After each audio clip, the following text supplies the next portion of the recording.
안녕하십니까. 조갑제TV 시청자 여러분, 저는 조갑제닷컴의 조세별입니다. 오늘은 2019년 7월 21일 밤 11시 반을 가리키고 있습니다. 네, 어제 청와대 민정수석 조국 수석이 자신의 페이스북에 글을 올렸죠. 그래서 대법원 강제징용 배상 판결에 대해서 부정하는 사람은 친일파로 보겠다라고 하는, 정말 국민을 상대로 국민을 아주 적으로 돌리는 이러한 무시무시한 발언을 했습니다. 네, 그러면서 1965년 한일 협정과 대부분 판결에 대한 뭔가 법학자로서의 자신의 의견을 올렸는데, 그 내용들 하나하나가 참 읽으면서 저는 글쎄 이분이 어떤 법학자로서 제대로 된 지식을 가지고 있는 분인가 라는 의심이 들 정도로 뭔가 법학자로서의 기본적인 소양을 의심케 하는 대목이 참 많았습니다. 그래서 그 내용 하나하나를 좀 따져보려고 합니다. 어제 조국 민정수석이 올린 글 전문을 인용하면 이렇습니다. 첫 번째 그의 주장은 이렇습니다. 1965년 한일협정으로 한국은 일본으로부터 3억 달러는 받았지만 이는 일본의 전쟁 범죄에 대한 배상을 받은 것은 아니다. 당시에도 지금도 일본은 위안부, 강제징용 등 불법 행위 사실 자체를 부인한다. 자, 두 번째 주장은 이렇습니다. 2005년 참여정부 시절 민관공동위원회는 1965년 한일협정으로 받은 자금에는 강제징용 피해자들에 대한 정치적 보상이 포함되어 있을 뿐 이들에 대한 배상은 포함되어 있지 않고, 두 번째, 한국 정부가 일본 정부를 대상으로 다시 보상을 요구하는 것은 안 되지만 한국인 개인이 일본 정부의 불법 행위에 대하여 손해배상을 청구하는 것은 가능함을 확인하였다.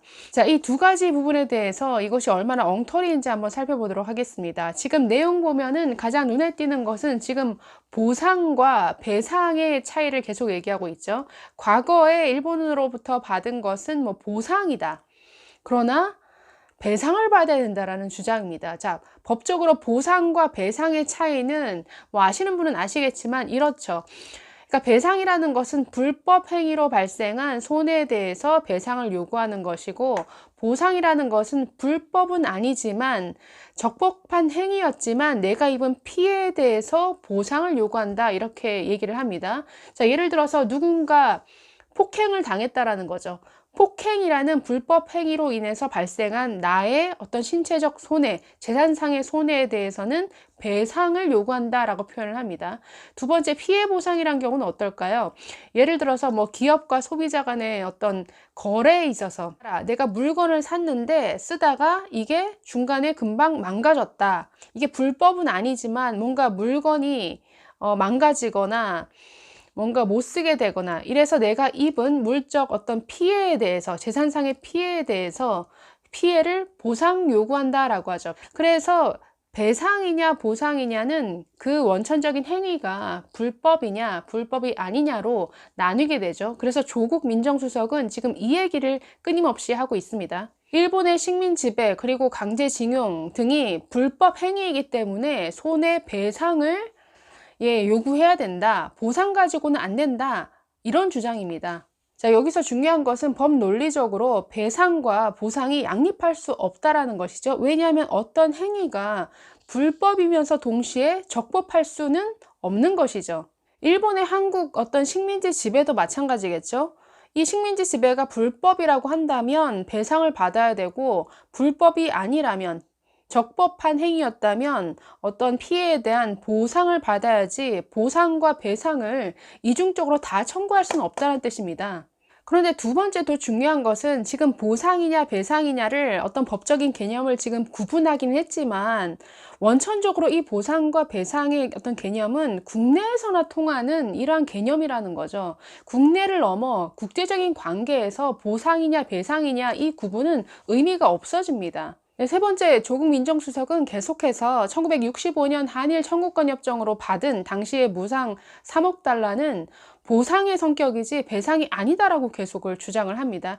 자, 그러면 아까 보상과 배상이 양립될 수 없다라고 말씀을 드렸는데, 이 개념대로 하면은 어떤 결론에 이르게 되냐면, 우리가 보상금 성격으로 일본으로부터 받은 이 보상금을 다시 반환해야 된다는 결론에 이르게 되죠. 우리가 일본의 불법 행위로 인한 배상을 요구하기 위해서 지금까지 받은 보상금은 다 토해내야 된다라는 이런 결론이 됩니다. 이게 말이 안 되는 주장이라는 거죠. 그리고 계속해서 조 수석은 1965년 청구권 협정으로 받은 무상 3억 달러가 보상이지 배상금이 아니었다라고 계속 구분해서 이것은 보상금이다, 배상금이 아니다라고 주장을 하는데, 조약 어디에도 이것은 보상금이다라는 표현이 없습니다. 한번 보실까요? 네, 청구권 협정 제1조. 일본은 한국에 10년에 걸쳐 무상 3억 달러와 유상 2억 달러를 제공한다. 제2조는 양국과 그 국민의 재산 권리 및 이익과 청구권에 관한 문제가 완전히 그리고 최종적으로 해결된 것을 확인한다라고 되어 있습니다. 지금 이 금액이 어떤 행위에 대한 보상이다라는 표현은 전혀 없습니다. 네, 1965년 한일 청구권 협정은 일본의 어떤 식민지배 불법성을 명시하지 않았습니다. 당시 이 협정문에 어떤 식민지배의 불법성을 표시하지 않았고 어떤 배상이라는 표현도 분명히 하진 않았지만, 그렇다고 해서 조국 수석처럼 이 협정문의 결과를 보상이다라고 딱 규정 지을 수는 없습니다. 왜냐하면 모든 외교 문서에서 우리나라 정부가 줄기차게 식민지 지배에 대한 배상을 끊임없이 요구했다라는 것을 볼 수가 있습니다. 그리고 어떤 식민지배의 불법성 그리고 배상을 사실 문서에 넣을 수가 없었죠. 왜냐하면 당시의 어떤 복잡한 국제 관계 때문에. 자, 이 청구권 협정의 어떤 기초가 된 1952년 샌프란시스코 강화 조약에 사실 당시에 우리가 참여할 수 없었습니다. 왜냐하면 이 아시아 지역에서의 어떤 전후 배상 문제를 처리하는 데 있어서 이 배상 청구권이 있는 나라를 어디에 국한시켰냐면 일본에 점령됐거나 손해를 입은 승전국에 한정을 했습니다. 우리는 승전국이 아니었죠. 한국은 패전국인 일본의 식민지였습니다. 그렇기 때문에 이 승전국 지위를 얻지 못했기 때문에 이 조약 어떤 자체에 우리가 참여하지 못했죠. 또 당시 한일협정에 식민지배 불법성을 어떤 명기할 수 없었던 그러한 시대적 배경, 국제적 배경이 있는 것이죠. 왜냐하면 식민지배에 대한 배상을 한 나라가 아직 전 세계에 없습니다.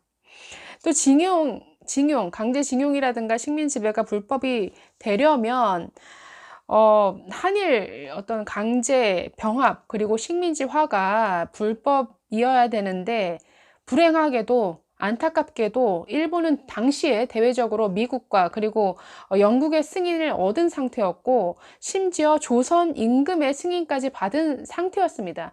그러니까 국제적으로 우리가 어떤 식민지배의 어떤 불법성을 줄기차게 어떤 국제적인 무대에서 주장하기는 당시 한계가 너무나 많았다라는 것이죠. 그래서 이게 배상이냐, 식민지배의 뭐 어떤 불법을 인정하느냐, 이거에 대한 논의는 묻어뒀지만, 그러나 우리가 이 일본에 대해서 요구할 수 있는 것은 다 요구해서 받아낸다. 그래서 그 결과물이 당시 청구권 협정 1안 1조 2조로 이렇게 나타난 것입니다. 조국 수석의 논리대로라면 우리가 보상을 받았는데 배상까지 요구할 수 있는 게 됩니다. 이것은 논리적으로 맞지가 않죠. 보상이든 배상이든 한 가지만 요구해야지 어떻게 둘 다 요구할 수가 있습니까? 국가는 보상을 받았지만 그 국가에 속한 국민은 또 배상을 요구할 수 있다? 이게 국제적으로 통할까요? 자, 조국 수석은 2005년 노무현 정부가 민관공동위원회를 통해서 내린 결론에 대해서도 굉장히 왜곡해서 페이스북에 글을 올렸습니다.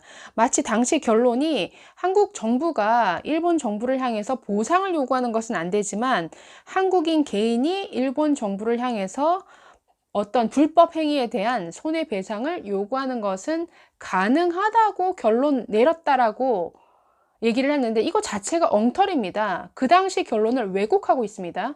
당시 민간공동위원회의 결론이 나와 있는 이 보도자료입니다. 이미 지난 영상을 통해서 이 내용에 대해서 요약해 드렸습니다. 당시 민간공동위원회는 이렇게 결론을 내렸습니다. 청구권 협정을 통해 받은 무상 3억 달러에는 한국 정부가 갖는 청구권, 강제 동원 피해 보상, 문제 해결, 성격의 자금 등이 포괄적으로 감안되어 있다고 보아야 할 것이다 라고 했습니다. 당시 이 위원회는 사안을 나눴습니다. 일본의 불법 행위와 불법 행위가 아닌 행위를 나눴다라는 거죠. 즉 위안부 문제, 사할린 동포 문제, 원폭 피해자 문제 등에 대해서는 불법 행위다라고 강조하고 이것에 대한 일본의 법적 책임이 남아 있다라고 이렇게 얘기를 했습니다. 그러나 강제징용 피해자 보상 문제, 이것은 이미 1965년 한일협정으로 해결이 된 것으로 봤습니다. 그래서 여기에 당시에 미흡했던 이 보상은 이 대한민국 정부가 해줘야 된다라고 결론을 내리고 그 이후에 특별법을 제정해서 6천억이 넘는 금액으로 이미 피해자들에게 보상을 해줬습니다. 지금 조국 수석은 지금 이 결론도 왜곡하면서 이런 이후의 어떤 법적 처리 문제는 다 뒤로 하고 그 이전에 모든 대한민국 정부가 일관되게 견지해온 그러한 입장들은 다 무시하고 다시금 손해배상을 또 요구할 수 있는 것처럼 왜곡하고 있는 것이죠. 네, 이런 논문이 있습니다. 이 논문이 뭐냐면 서울대 법학제에 실린 논문인데 서울대 이근관 교수가 한일 청구권 협정상 강제징용 배상 청구권 처리에 대한 국제법적 검토라는 제목으로 당시 2012년에 내려졌던 대법원 판결을 굉장히 비판적으로 분석한 논문입니다. 자, 이 논문 굉장히 잘 된 논문인데 인터넷상으로 보실 수 있습니다. 꼭 한번 보시기 바랍니다. 여기서 어떤 결론을 내리고 있냐면 이렇습니다. 1965년 청구권 협정에서 식민 지배의 불법성에 대해 서로 다른 견해를 보유하면서도 양국 간 현안의 전면적이고 최종적인 해결을 위해 한국민이 일본국 및 일본 국민을 상대로 보유한 재산, 권리 및 이익, 그리고 청구권을 1965년 협정의 대상에 포함하여 이들 문제의 최종적이고도 완전한 해결에 합의한 것이다 라고 했습니다. 자, 그렇기 때문에 과거 식민지배라는 악연으로 연결되었던 두 국가가 관계 정상화를 하는 과정에서 조약이라는 형식을 통해 3억 불이라는 자금이 제공되었고 또한 양국 간의 미해결로 남아있던 재산 및 청구권 문제가 최종적으로 해결되었다면 특단의 사정이나 규정이 없는 한 두 사실 간의 법적 대가 관계를 상정하는 것이 자연스러운 것이다. 즉 뭐냐면 당시 모든 어떤 협정의 문헌을 보면은 모든 것들이 다 협정으로 다 일괄 타결되었다라고 하고 있습니다. 그렇기 때문에 어떤 식민지배 불법이냐, 뭐 손해배상이냐 이것을 떠나 이것은 논외로 하고 당시 3억 불이라는 또 합쳐서 6억 불이죠. 그러한 자금을 줌으로써 일본에 대해서 갖는 모든 청구권 이런 것들이 다 소멸되는 것으로 봐야 된다라는 것이 법 전문가의 의견입니다. 네, 조국 수석은 이 논문이라도 한번 다시 읽어보시고 글쎄요, 법학자로서의 소양에 맞는 발언을 좀 하셨으면 좋겠습니다. 네, 감사합니다.